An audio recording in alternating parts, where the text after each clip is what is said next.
Today, I will give you a history lesson for my lecture, which is most interesting. Today, I ask you a question.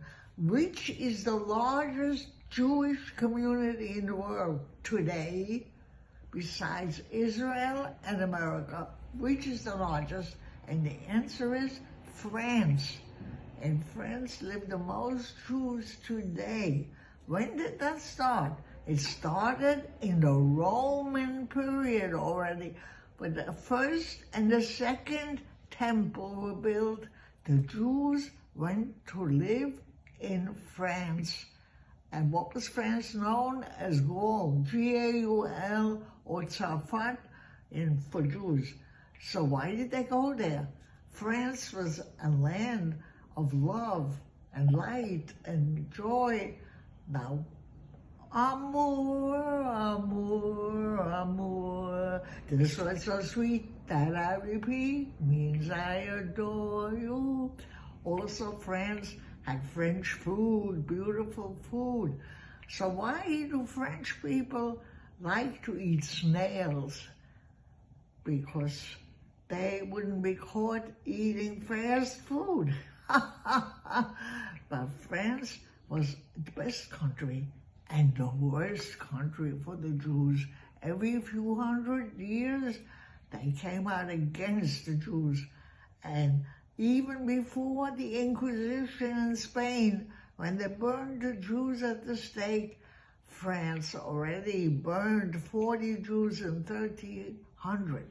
And then they made accusations against the Jews that the Jews need to drink the blood of Christians. That's why they have to kill Christians.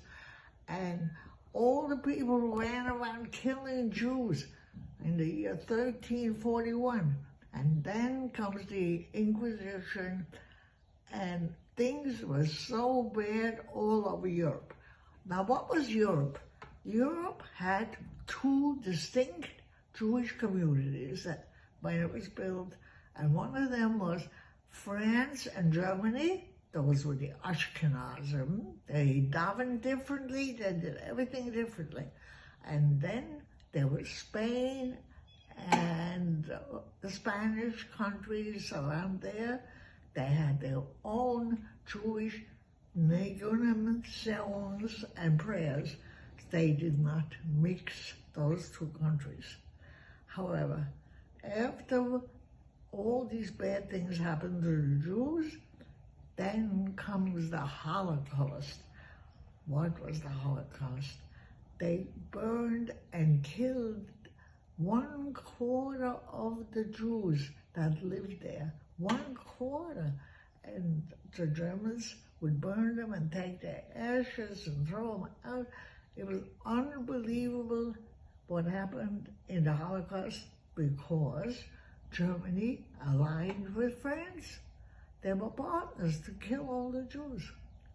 So in other words, Jewish life was more or less at an end after the Holocaust. So what happened then? Prior thereto, in 1781, there was a good time for the Jews. I left that out because we have the French Revolution, and the France became so good to the Jews and became so good to everyone. Liberty, fraternity, equality. Every person was no longer a slave. The kings were killed. They got rid of all that stuff. And after the French Revolution, the Jewish people, they were no longer Orthodox, mostly in France, because now they had equality, which was unbelievable. They had a good life, and Napoleon came along. What did he do? He gave them the Sanhedrin, a Jewish court. But the whole thing lasted only 2 years at that time, but there was a little good years in France. Now we come after the Holocaust. The Jewish people, many of them, returned to France, including, we have the French Lubavitch Revolution. What do you mean by that? It means the Lubavitcher Rebbe, Schneerson, himself lived in Paris, believe it or not, from 1933 to 1940. And he saw that the Jewish people were returning to live in France after the war. So he decided to send a big rabbi, Asimon, I think was his name, to live in France and revive Judaism and teach it. Why did he go there? Because the countries of Morocco and Algeria, they no longer welcomed the Jews.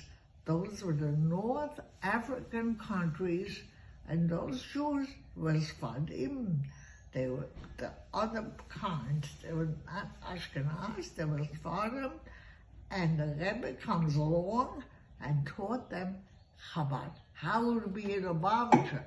He built 200 Chabad houses in France. He made yeshivas all over, and the whole prayers and the whole, everything they lived for changed after this rabbi moved there, and Chabad took over. So all the Sfarim that moved from Sephardi lands, they became Chabad, and they loved Judaism. So what is happening? The Rebbe now is all over, and France became one of the most popular places for people to live, which is unbelievable, but true. And now the Sfarim, they nearly number as many as the Ashkenazim. And not only do they speak together and pray together, but they even marry each other today. I have